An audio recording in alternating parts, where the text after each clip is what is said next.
Welcome sa ating Top 10 channel.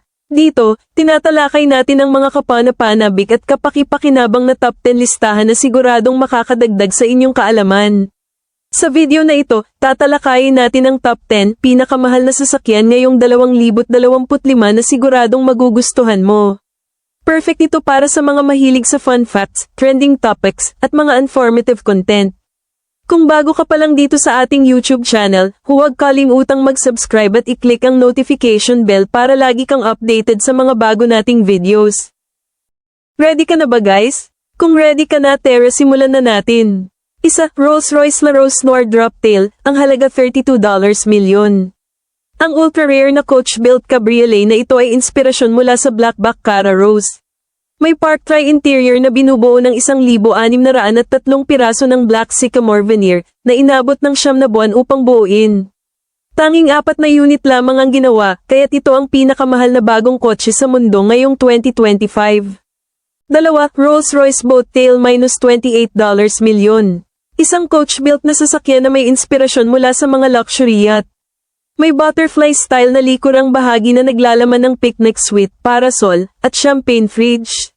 3 unit lamang ang ginawa, at bawat isa ay may kakaibang disenyo para sa may-ari. 3.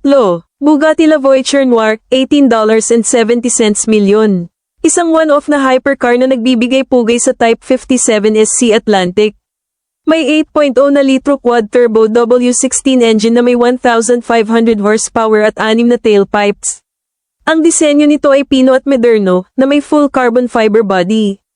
4. Pagani Zonda HP Barchetta, $17.50 million. Isang open-top na supercar na may 7.3 na litro naturally aspirated V12 engine at 6 na speed manual transmission. 3 unit lamang ang ginawa, kaya't ito ay isa sa pinakabihirang sasakyan sa mundo. 5. Rolls-Royce Sweptail, $13 million. Isang bespoke na sasakyan na may panoramic glass roof at yacht-inspired na disenyo. May 6.8 na litro V12 engine at handcrafted interior. Ito ang nagpasimula sa coach build program ng Rolls-Royce. 6. Bugatti Cento Dici, $9 million. Isang limited edition na hypercar na nagbibigay pugay sa Bugatti EB110. May 8.0 na litro W16 engine na may 1,600 horsepower at top speed na 380 km/h. 10 unit lamang ang ginawa. 7. Mercedes-Maybach Exelero, $8 million. Isang one-of-a-kind na luxury coupe na may twin-turbo V12 engine na may 690 horsepower. May top speed na 351 km/h at kilala sa kanyang bold at imposing na disenyo. 8. Pag-ani Codalonga, $7.40 million. Isang limited edition na supercar na may mahaba at makinis na disenyo. May 6.0 na litro V12 engine na may 829 horsepower. 5 unit lamang ang ginawa, kaya't ito ay napakabihira. 9. Bugatti Divo, $6 million. Isang track-focused na hypercar na may 8.0 na litro quad-turbo W16 engine na may 1,500 horsepower. May mas agresibong aerodynamics kumpara sa Chiron at limitado sa 40 unit lamang. 10. Pag-ani Wire Amola, $5.40 million. Isang high-performance na bersyon ng Wire na may 6.0 na litro twin-turbo V12 engine na may 827 horsepower. 5 unit lamang ang ginawa, na may advanced aerodynamics at lightweight construction. Ang mga sasakyang ito ay hindi lamang simbolo ng kayamanan kundi pati na rin ang natatanging disenyo, teknolohiya, at craftsmanship.